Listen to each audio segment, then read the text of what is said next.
Twelfth class students, chemistry in everyday life आज हम start कर रहे हैं। देखिए, एवरीडे लाइफ के अंदर या हम बोल रहे हैं हमारे जो डे टू डे लाइफ है उसके अंदर हम केमिस्ट्री के यूजेस पढ़ेंगे कि केमिस्ट्री कहाँ कहाँ यूज होती है और किस किस चीज़ में हम केमिकल्स को यूज करते हैं। हम अपने अराउंड जितनी चीज़ें देखते हैं उन सब में केमिकल्स प्रेजेंट होते हैं। एज लाइक जो वायर्स हमारे घरों के अंदर यूज होती है इलेक्ट्रिसिटी पर्पज के लिए, हम वायर्स यूज करते हैं, उनके ऊपर जो प्लास्टिक की कोटिंग होती है दैट इज ए केमिकल। हम कपड़े पहनते हैं उसमें भी प्लास्टिक सॉरी केमिकल्स होते हैं, जैसे कि नायलॉन है, रेयन है, these are going to be made up of chemicals. जैसे हम फूड को प्रिजर्व करने के लिए, लॉन्ग टाइम के लिए हमको फूड प्रिजर्व करके रखना है तो उसके अंदर भी केमिकल्स का यूज किया जाता है। और हम यूटेंसिल्स घर में यूज करते हैं, जैसे कि बर्तनों के ऊपर जो नॉन स्टिक हमारे जो यूटेंसिल्स होते हैं उनके ऊपर जो कवरिंग होती है टेफलॉन की, that is going to be a chemical. Melamine है जो हम अपना, जिससे हमारे जो इलेक्ट्रिसिटी के बोर्ड्स बनते हैं वो भी एक केमिकल है। सिमिलरली हम बोल सकते हैं कि हमारी बॉडी की अगर हम बात करें तो हमारी बॉडी के अंदर भी बहुत सारे केमिकल्स प्रेजेंट होते हैं। हमारी बॉडी इनफैक्ट केमिकल्स से मिलकर ही बनी हुई है, जैसे कि बॉडी के अंदर कार्बन है, हाइड्रोजन है, ऑक्सीजन भी होती है, प्रोटीन्स बनते हैं, नाइट्रोजन भी होती है। तो these all are chemicals which are present in or inside our body. Similarly अगर डे टू डे लाइफ की हम बात कर रहे हैं तो जैसे क्लिनजिंग एक्शन के लिए हम बात करते हैं तो सोप्स हैं, डिटर्जेंट्स हैं, दीज आर ऑल्सो केमिकल्स जिनको हम यूज करते हैं डे टू डे लाइफ में। तो केमिस्ट्री जो है वो हमारी रेगुलर लाइफ के अंदर या एवरीडे लाइफ के अंदर बहुत ही इम्पोर्टेंस रखती है। और किन किन चीज़ों में हम केमिस्ट्री को यूज करते हैं डे टू डे लाइफ में वो हम इस चैप्टर के अंदर डिस्कस करेंगे। तो बेसिकली इस चैप्टर के अंदर जो हम डिस्कस करेंगे, जैसे कि जो मेडिसिन हम खाते हैं, जो दवाइयाँ कोई भी डिजीज होने पर हम यूज कर रहे हैं वो भी केमिकल्स होते हैं। तो इस चैप्टर के अंदर हम मेन तीन चीज़ों के बारे में बात करेंगे डिटेल के अंदर। ड्रग्स के बारे में, यानी कि मेडिसिन्स। उसके बाद हम फूड प्रिजर्वेटिव्स के बारे में बात करेंगे डिटेल में, फूड प्रिजर्वेटिव्स क्या होते हैं। और हम बात करेंगे cleansing action of soaps and detergents के बारे में। इस चैप्टर के अंदर हम डिटेल स्टडी करेंगे कि कैसे डे टू डे लाइफ के अंदर या एवरीडे लाइफ के अंदर हम केमिस्ट्री और केमिकल्स को यूज करते हैं और वो कितनी इंपॉर्टेंस हमारी केमिस्ट्री के हमारी एवरीडे लाइफ के अंदर रखते हैं। तो चलिए हम पहले स्टार्ट करते हैं हमारा फर्स्ट जो टॉपिक है ड्रग्स के साथ में। तो ड्रग्स क्या होते हैं और इनकी क्लासिफिकेशन क्या होती है, हम इसकी बात करेंगे इस वीडियो के अंदर। सो ड्रग्स एंड इट्स क्लासिफिकेशन।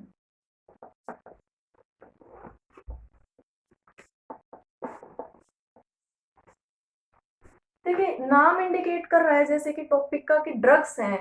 अब कई बार क्या होता है स्टूडेंट्स की, हम जब ये कोई वर्ड सुनते हैं, जैसे कि हमने ड्रग वर्ड सुन लिया, तो हमको ये लगता है कि ये ड्रग को सुनते ही हमारे दिमाग में ये चीज आती है कि there is something which is not right for our body. ये कुछ ऐसा है जो हमारी बॉडी के लिए सही नहीं है, बट एक्चुअली ऐसा होता नहीं है। देखिए, हमारे केमिस्ट्री के अंदर हम एक चीज बोलते हैं कि all drugs are medicines, all drugs are medicines and all medicines are drugs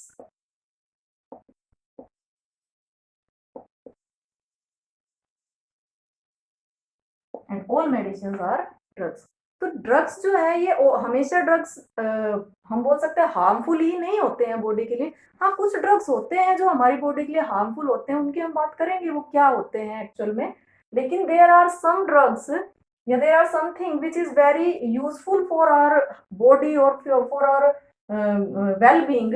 तो उन्हें हम क्या बुलाते हैं, उन्हें हम मेडिसिन बुलाते हैं, और वो ड्रग्स हमारी बॉडी के लिए काफी हेल्पफुल होते हैं। हमारे डे टू डे लाइफ में हमें डिजीज से बचा के रखते हैं, हमारी बॉडी को गुड यानी कि अच्छा रखने में हमारी हेल्प करते हैं। तो हम उन ड्रग्स की यहाँ पे बात करने वाले हैं। अभी देखिए, ड्रग्स की अगर हम बेसिकली बात करें तो ड्रग्स क्या होते हैं। ड्रग्स केमिकल्स ही होते हैं, ड्रग्स आर केमिकल्स। कौन से केमिकल्स होते हैं? With low molecular masses. With low molecular masses. ये वो केमिकल्स होते हैं जिनके मोलिकुलर मासेस बहुत कम होते हैं। इनफैक्ट इनके जो मोलिकुलर मासेस होते हैं वो लाई करते हैं in between 100 to 500 atomic mass units. ठीक है, तो ये 100 से और 500 के बीच में लाई करते हैं इनके मोलिकुलर मासेस। क्यों हम बोल रहे हैं इनके मोलिकुलर मासेस लो होते हैं? बिकॉज अगर इन ड्रग्स के मोलिकुलर मासेस बहुत हाई हो तो हमारी बॉडी उनको कैटेलाइज नहीं कर पाएगी, और कैटेलाइज नहीं कर पाएगी तो ये बॉडी के ऊपर काम नहीं करेंगे। मतलब हम बोल सकते हैं कि यूजफुल इफेक्ट ना देने के बजाय हार्मफुल इफेक्ट ये बॉडी में प्रोड्यूस करेंगे। ठीक है, अब ये जो केमिकल्स हैं जिनके मोलिकुलर मासेस कम है, मतलब कि हम ड्रग्स की बात कर रहे हैं, तो जब ये केमिकल्स थेरेप्यूटिक एक्शन देते हैं, यानी कि थेरेप्यूटिक का मतलब क्या होगा, चिकित्सा के अंदर थेरेप्यूटिक इनके यूजेस अगर होते हैं, बेनिफिशियल है ये अगर हमारी बॉडी के लिए, तो इन्हें हम क्या बुलाते हैं? मेडिसिन्स बुलाते हैं, मेडिसिन्स। अगर ये केमिकल्स हमारी बॉडी के लिए यूजफुल नहीं है, या बॉडी के लिए हार्मफुल है, या बॉडी में जाकर के कोई हार्मफुल इफेक्ट्स प्रोड्यूस कर रहे हैं, कोई साइड इफेक्ट्स प्रोड्यूस कर रहे हैं, तो फिर हम इनको मेडिसिन्स ना बुला करके फिर हम इनको ड्रग्स बुलाते हैं। जैसे कि फॉर एग्जांपल अगर मैं आपसे बात करूं तो मैं हमारे पास दो चीजें हैं, एक है पेनिसिलिन, पेनिसिलिन, और एक है हेरोइन। बोथ आर ड्रग्स, दोनों ही ड्रग्स हैं। पेनिसिलिन जो है ये हम सिंपली बोल सकते हैं पेनिसिलिन कोई हार्मफुल इफेक्ट्स हमारी बॉडी के अंदर काज नहीं करता है, ये बॉडी के लिए हेल्पफुल है। हमें पता है कि पेनिसिलियम से ये हमें मिलता है, और एंटी मलेरिया हम इसको यूज करते हैं। और हेरोइन जो है ये बहुत ही स्ट्रॉन्ग पेन किलर है, बहुत ही स्ट्रॉन्ग पेन किलर होता है। लेकिन क्या होता है कि हेरोइन बॉडी के अंदर जाकर के कुछ साइड इफेक्ट्स काज करता है, इसके कुछ हार्मफुल इफेक्ट्स भी बॉडी में देखने को मिलते हैं। तो इसलिए हेरोइन को हम ड्रग की कैटेगरी में रखते हैं, और पेनिसिलिन को हम मेडिसिन की कैटेगरी में रखते हैं। ठीक है, सो सिंपली हम बोल सकते हैं कि मेडिसिन वो होते हैं which are useful for our wellbeing, for useful for our body, and drugs are not useful for our body. जो बेसिक डिफरेंस ड्रग्स और मेडिसिन के बीच में होता है वो कोई बहुत ज्यादा नहीं होता है, बस एक सिंपल सा बेसिक डिफरेंस है कि जो मेडिसिन हैं ये do not cause habit, do not cause habit, habit cause नहीं करते हैं। मतलब किसी चीज का आदी नहीं बनाते हमें। जैसे हमें कुछ हुआ, सपोज हमें नॉर्मल फीवर हुआ है, उसके अंदर हमने कोई मेडिसिन यूज की है, डॉक्टर ने हमें कोई दवाई दी है, तो वो दवाई 1 या 2 दिन लेने के बाद जब हमारा फीवर ठीक हो जाता है तो फिर हमको ऐसा नहीं होता है कि हमको ये हो गया कि हमें तो मेडिसिन खानी ही है, कंटिन्यू खानी है। तो ये हैबिट काजिंग नहीं होते हैं। जबकि ड्रग्स की अगर हम बात करें तो ये हैबिट काजिंग होते हैं, मतलब किसी चीज की लत लग जाना। जैसे कि चाय पीते हैं तो लोगों को चाय पीने की लत लग गई, जैसे कि वाइन की अगर बात करें तो वाइन की लत लग जाना। सिंपली तो ड्रग्स वो होते हैं जो हैबिट कॉजिंग होते हैं, और मेडिसिन वो होते हैं जो हैबिट कॉजिंग नहीं होते हैं। ठीक है, अभी देखिए हम बात कर रहे हैं कि थेरेप्यूटिक अगर इनके यूजेस होते हैं तो इन ड्रग्स को हम क्या बुलाते हैं? मेडिसिन्स बुलाते हैं। अब ये जो ड्रग्स और मेडिसिन्स हैं ये हमारी बॉडी के अंदर करते क्या है? ठीक है, हमारी बॉडी जो है ये बायोमोलिक्यूल्स से मिलकर के बनी हुई है, ये हम सबको पता है। ये बायोमोलिक्यूल्स क्या कहलाते हैं? मैक्रोमोलिक्यूल्स। बॉडी के अंदर इन बायोमोलिक्यूल्स को हम क्या बुलाते हैं? मैक्रोमोलिक्यूल्स बुलाते हैं। और ये मैक्रोमोलिक्यूल्स कौन कौन से होते हैं? लाइक कार्बोहाइड्रेट हैं, फैट, फैट को लिपिड भी बुला सकते हैं हम, लिपिड्स हैं, प्रोटीन्स हैं, न्यूक्लिक एसिड्स हैं। ठीक है, तो ये जो मैक्रोमोलिक्यूल्स हैं जिनके मोलिकुलर मासेस बहुत हैवी होते हैं, बहुत लार्ज होते हैं, यहाँ पे देखो मोलिकुलर मासेस बहुत कम है और इनके मोलिकुलर मासेस बहुत ज्यादा होते हैं। तो ये जो ड्रग्स हैं ये बॉडी के अंदर जाकर इन मैक्रोमोलिक्यूल्स को टारगेट करती हैं, इन मैक्रोमोलिक्यूल्स को टारगेट करती हैं। इसलिए ये जो मैक्रोमोलिक्यूल्स हैं इनको हम ड्रग टारगेट भी बुलाते हैं, ड्रग टारगेट बुला सकते हैं। या फिर इनको टारगेट मोलिक्यूल्स बोल सकते हैं, टारगेट मोलिक्यूल्स बुला सकते हैं। ठीक है, अभी ड्रग्स का काम क्या है, ड्रग्स बॉडी में जाएंगे और इन मैक्रोमोलिक्यूल्स के ऊपर अफेक्ट करते हैं, इनके साथ में इंटरेक्ट करते हैं। अब अलग अलग ड्रग्स जो है वो अलग अलग मैक्रोमोलिक्यूल्स को इंटरेक्ट करते हैं, अलग अलग तरह से काम करते हैं अलग अलग डिजीज के लिए। वो हम डिटेल्ड इसके अंदर स्टडी करेंगे जब हम थेरेप्यूटिक एक्शन करेंगे तो इस चैप्टर में। हम आगे बात करते हैं कि जो ये डोजेज होती हैं ड्रग्स या फिर मेडिसिन, ड्रग्स की तो हम बोलेंगे नहीं, मेडिसिन की हम डोज की बात अगर करें, देखिए कभी भी हमें without consulting with a doctor एक हैवी डोज का यूज नहीं करना चाहिए। बिकॉज कोई भी जो मेडिसिन है अगर वो किसी एक पर्टिकुलर मैक्रोमोलिक्यूल के लिए यूजफुल है तो वो किसी दूसरे मैक्रोमोलिक्यूल के लिए हार्मफुल भी हो सकती है। तो हमें कभी भी without consulting with a doctor हमें मेडिसिन यूज नहीं करनी चाहिए। अभी देखिए वैसे हम खुद ही अपने डॉक्टर बन जाते हैं, जैसे बोलते हैं नॉर्मली हमें फीवर हो गया तो किसी ने बोला भाई हम कहीं जा रहे हैं, हमने बोला हमारी तबीयत ठीक नहीं है या हमें फीवर है, और किसी ने हमें बोल दिया कि आप पैरासीटामोल खा लीजिए, या फिर हमें बोला बॉडी में पेन हो रहा है तो किसी ने बोला आप एस्पिरिन खा लीजिए। देखिए हम खुद ही अपने डॉक्टर बन जाते हैं, हमें पता ही नहीं होता है कि ये जो मेडिसिन हैं ये अगर हमारे लिए यूजफुल है तो ये हमारी बॉडी में जाकर कुछ साइड इफेक्ट्स भी काज कर सकती हैं, क्योंकि एक पर्टिकुलर मेडिसिन जो है वो पर्टिकुलर मैक्रोमोलिक्यूल के ऊपर ही काम करती है। तो अगर ये एक मैक्रोमोलिक्यूल के लिए फायदेमंद है तो दूसरे के लिए ये हार्मफुल भी हो सकती है। ठीक है, तो अपने डॉक्टर खुद नहीं बनना है, हाई डोजेज मेडिसिन की कभी भी नहीं यूज करनी चाहिए without consulting with a doctor. हम देखते भी हैं जो भी हमारी मेडिसिन के रैपर्स होते हैं तो रैपर के ऊपर आपने देखा भी होगा उसके ऊपर बाकायदा लिखा हुआ होता है do not take without advice of a doctor या consume with consulting with a doctor, इस तरीके से। सो जैसे कि इंडिया में एक फ्रेज हम यूज करते हैं that every person is a doctor, तो वैसा डॉक्टर हमको नहीं बनना है अपने आप से। हालांकि आप डॉक्टर से कंसल्ट नहीं करते तो केमिस्ट जो होते हैं उनको कुछ लिटिल बिट उनको नॉलेज होती है मेडिसिन के बारे में, तो हम केमिस्ट से डिस्कस करके भी मेडिसिन ले सकते हैं। सो ऑलवेज मेडिसिन की हाई डोजेज जो है वो हमको डॉक्टर से कंसल्ट करके ही लेनी चाहिए, बिकॉज ये हमारी बॉडी के अंदर जाकर कुछ साइड इफेक्ट्स भी काज कर सकती हैं। तो अभी हम जब मेडिसिन की बात कर रहे हैं तो ऐसी मेडिसिन या ऐसी ड्रग्स जो बॉडी के अंदर थेरेप्यूटिक यूजेस कॉज करती है, यानी कि चिकित्सा के अंदर ये हमारे लिए बेनिफिशियल होती है, तो that branch of chemistry is known as chemotherapy. That branch of chemistry is known as chemotherapy. तो कीमोथेरेपी क्या हुआ, chemotherapy the therapeutic uses caused by drugs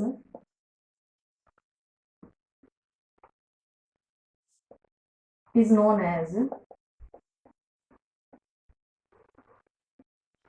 chemotherapy। मतलब ड्रग्स जो थेरेप्यूटिक चिकित्सा के अंदर जो यूजेस देते हैं हमें, जो यूजफुल होती हैं, उस ब्रांच ऑफ केमिस्ट्री को हम क्या बुला रहे हैं, कीमोथेरेपी बुला रहे हैं। अब आगे हम बात करते हैं इनकी क्लासिफिकेशन की, कि जो क्लासिफिकेशन है वो क्या, ड्रग्स को हम कैसे क्लासिफाई करते हैं। ड्रग्स को हम क्लासिफाई करते हैं on the basis of different effects of drugs और मेडिसिन। तो वो इफेक्ट क्या क्या होते हैं, किस बेसिस पे हम इनको क्लासिफाई करते हैं, हम उसकी बात कर रहे हैं। देखिए जो फर्स्ट क्लासिफिकेशन हम ड्रग्स की करते हैं that is based on pharmacological effect, हम बोल सकते हैं on the basis of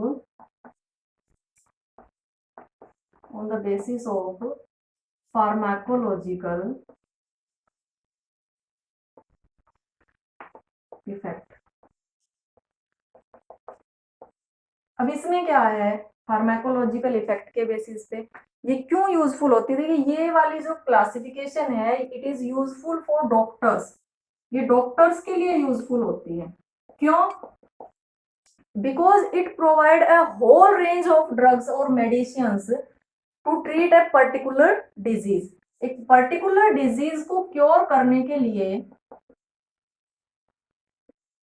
whole range of medicines यहाँ से मिल जाती है। जैसे कि फॉर एग्जाम्पल हम बात करें जैसे कि एनाल्जेसिक्स।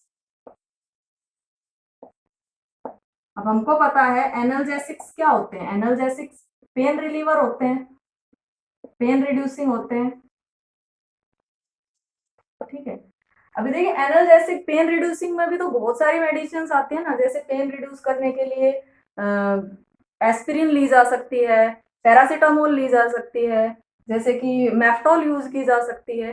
तो these all medicine are pain reducing. अब यहाँ पे बात ये है कि ये होल रेंज कैसे प्रोवाइड करा रहे। अभी देखिए हमें पता है अगर एस्पिरिन और पैरासीटामोल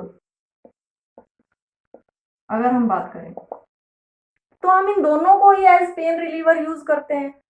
अब यहाँ पे बात है ये पेन रिलीवर के साथ साथ क्या काम करते हैं, बॉडी टेम्परेचर को भी डिक्रीज करते हैं ये दोनों, ठीक है। एंटीपायरेटिक इफेक्ट भी इनके होते हैं। बॉडी टेम्परेचर जब हाई फीवर होता है तो उस दौरान बॉडी टेम्परेचर को रिड्यूस करने के लिए भी हम इनको यूज करते हैं। बट दोनों के जो टारगेट मोलिक्यूल्स होते हैं वो क्या होते हैं, डिफरेंट होते हैं, ठीक है। तो अभी हम इसीलिए बोल रहे हैं कि डॉक्टर से हमें कंसल्ट करना चाहिए कि डॉक्टर जो है उनको पता होता है कि एक पर्टिकुलर डिजीज को क्योर करने के लिए हमें कौन सी मेडिसिन जो है वो लेनी चाहिए और कौन सी मेडिसिन नहीं लेनी चाहिए। जैसे कि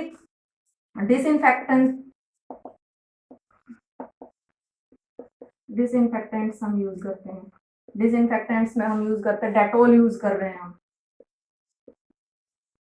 ठीक है। और tincture of iodine, tincture of iodine use करते हैं, ठीक है। तो ये जो है यहाँ से डॉक्टर्स को पता चलता है, या हम बोल सकते हैं इस क्लासिफिकेशन से डॉक्टर्स को आइडिया लगता है कि किस पर्टिकुलर डिजीज को क्योर करने के लिए किस पर्टिकुलर मेडिसिन का यूज किया जाना है या कौन सी दवाई दी जानी है। That is depend on this pharmacological effect. Next are classification जो है वो है on the basis of drug action.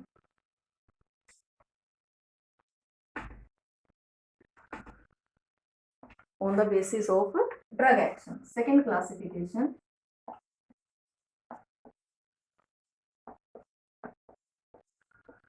अब ड्रग एक्शन की अगर हम बात करें तो यहाँ ड्रग एक्शन से हमारा क्या मतलब है, ड्रग एक्शन से मतलब है कि कौन सी ड्रग कौन से मैक्रोमोलिक्यूल के ऊपर जाकर के काम करेगी, उसकी हम बात कर रहे हैं यहाँ पे। देखिए फॉर एग्जांपल जैसे कि हमारे पास है एंटीहिस्टामिन्स,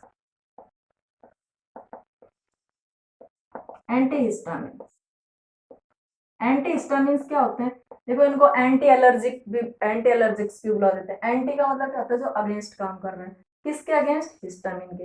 ये हमारी बॉडी के अंदर एक सब्सटेंस होता है, केमिकल होता है हिस्टामिन, और ये हिस्टामिन क्या काम करता है बॉडी के अंदर, ये बॉडी में इन्फ्लेमेशन काज करता है।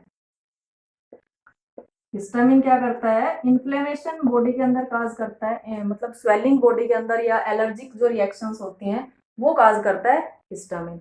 अब इस हिस्टामिन की फंक्शनिंग को रोकने के लिए, ब्लॉक करने के लिए जो मेडिसिन दी जाती हैं उनको हम क्या बुलाते हैं, एंटीहिस्टामिन्स बुलाते हैं, ठीक है। अब देखिए इस हिस्टामिन की फंक्शनिंग को रोक, ड्रग एक्शन के ऊपर हम बात कर रहे हैं, तो हम कह रहे हैं कि कौन सी ड्रग जाकर के कौन से मैक्रोमोलिक्यूल के ऊपर काम करेगी।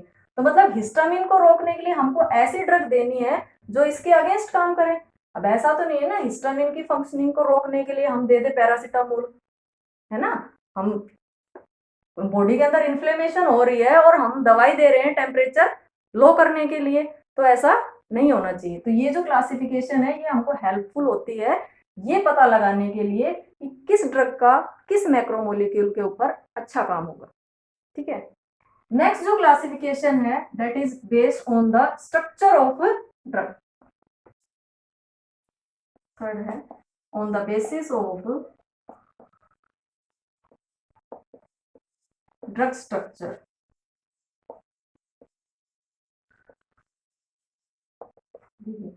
इस वाली जो क्लासिफिकेशन के अंदर हम देखते हैं कि हम देखते हैं जैसे कि सल्फा ड्रग्स होती हैं। Sulfa drugs are very important part of medicines. तो जो सल्फा ड्रग्स हैं, जिन भी मेडिसिन्स के अंदर या जिन भी दवाइयों के अंदर सल्फा ड्रग्स प्रेजेंट होती हैं, उनका एक बहुत ही इंपॉर्टेंट ग्रुप जो है वो सल्फामाइड्स प्रेजेंट होता है उनके अंदर। अब जो सल्फामाइड्स हैं, सल्फामाइड का स्ट्रक्चर क्या होता है?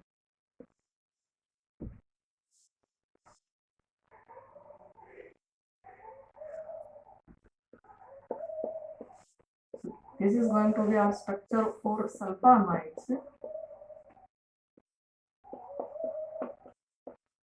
ठीक है।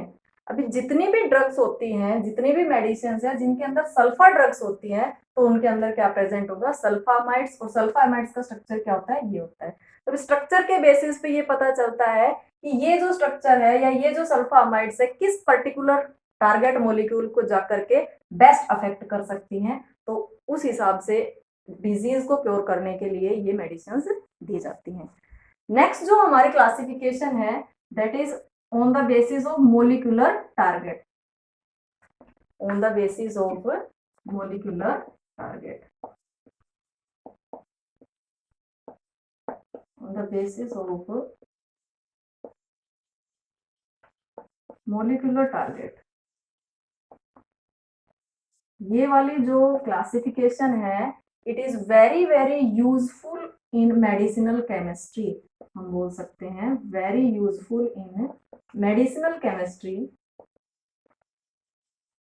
क्यों यूजफुल होती है ये मेडिसिनल केमिस्ट्री के अंदर, हम उसकी बात करते हैं। देखिए, मोलिकुलर टारगेट हमने थोड़ी देर पहले पढ़ा, हमारी बॉडी के अंदर क्या प्रेजेंट होते हैं? मैक्रोमोलिक्यूल्स। मैक्रोमोलिक्यूल्स क्या हैं? कार्बोहाइड्रेट हैं, लिपिड्स हैं, कार्बोहाइड्रेट्स हैं, लिपिड्स हैं, प्रोटीन्स हैं, न्यूक्लिक एसिड्स होते हैं। ठीक है। Depending on this type of classification, ये आइडिया यहां से मिलता है कि ये जो कार्बोहाइड्रेट है, देखिए एक मान लीजिए कोई भी ड्रग है और उसको आकर के टारगेट करना है कार्बोहाइड्रेट को, क्योंकि बेसिकली ड्रग्स जो हैं वो इन मैक्रोमोलिक्यूल्स को ही टारगेट करती हैं। ठीक है। अब जब मैक्रोमोलिक्यूल्स को टारगेट करें तो मैक्रोमोलिक्यूल्स को हम क्या बुलाते हैं? ड्रग टारगेट बुलाते हैं। ठीक है, या टारगेट मोलिक्यूल बुलाते हैं। अब जो कार्बोहाइड्रेट के ऊपर जो ड्रग आकर के काम कर रही है, तो ये कार्बोहाइड्रेट एक सिमिलर स्ट्रक्चर प्रोवाइड कराता है उस ड्रग को कि वो ड्रग जो है वो अपनी प्रॉपर फंक्शनिंग किसके साथ में शो कर सके। और साथ ही साथ ये जो ड्रग्स या मेडिसिन हैं, ये क्या काम करते हैं? देखिए, जैसे बॉडी के अंदर हम मेडिसिन जब लेते हैं, तो ये हमारी बॉडी के उन अफेक्टेड पार्ट्स को बाकी ऑर्गन्स से दूर रखती हैं जो एक पर्टिकुलर डिजीज से अफेक्टेड होते हैं। जैसे फॉर एग्जांपल अगर मैं बात करूं, जैसे टाइफाइड फीवर है। ठीक है, तो टाइफाइड फीवर के अंदर मोर बेसिकली कौन सा ऑर्गन अफेक्ट होता है? लंग्स अफेक्ट होते हैं। ठीक है, या हम बोल सकते हैं एलिमेंट्री कैनाल अफेक्ट होती है। तो जो एलिमेंट्री कैनाल, जब दवाइयां लेते हैं या मेडिसिन लेते हैं, तो वो मेडिसिन क्या काम करेंगी? वो ये जो एलिमेंट्री कैनाल जो अफेक्टेड है, इसको बाकी ऑर्गन्स के अंदर अफेक्शन या हम बोल सकते हैं डिजीज या इन्फेक्शन फैलाने से रोकेंगे। तो ये बेसिक फंक्शन होता है। ठीक है, इसलिए हम बोलते हैं कि ये वाली जो क्लासिफिकेशन है, ये सबसे ज्यादा मेडिसिनल केमिस्ट्री के अंदर यूजफुल होती है। अभी नेक्स्ट क्लास के अंदर हम करेंगे ड्रग और टारगेट इंटरेक्शन के बारे में, कि ये किस तरीके से इनके बीच में काम होता है। इनको डिटेल स्टडी इनको हम आगे क्लासेस में करने वाले हैं।